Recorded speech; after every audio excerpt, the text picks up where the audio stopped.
Hello, ഇതെന്റെ അമ്മായിട്ടോ. അപ്പൊ ഞങ്ങളിപ്പോ പോകുന്നത് ആലങ്ങാട്ട് കാവില് ഉത്സവത്തിനാണ്. അവിടെ ഇന്ന് എന്റെ ചേട്ടന്റെ മോക്കട കൈകൊട്ടുകളി ഉണ്ട്. അവളുടെ പേര് ശ്രീലക്ഷ്മി, ടീമിന്റെ പേര് ശ്രീദുർഗ ആലങ്ങാട്. അപ്പൊ അത് കാണാൻ വേണ്ടിയാണ് മെയിൻ ആയിട്ട് ഞങ്ങൾ പോണത്. അവിടെ MLA P രാജീവ് ഒക്കെ വന്നിട്ടുണ്ടായിരുന്നു. പാട്ടൊക്കെ തുടങ്ങിയപ്പോൾ ചെറുക്കൻ്റെ ഉള്ളിലൊക്കെ തുടങ്ങി.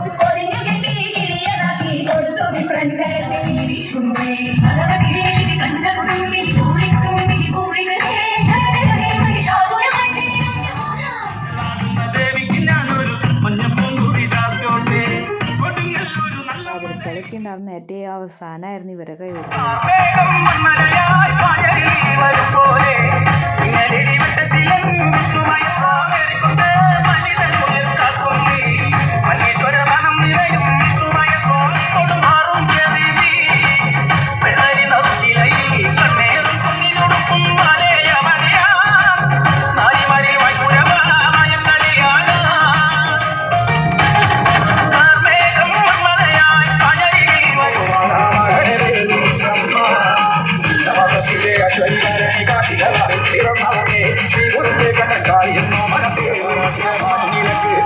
ിച്ചു നല്ലമ്മ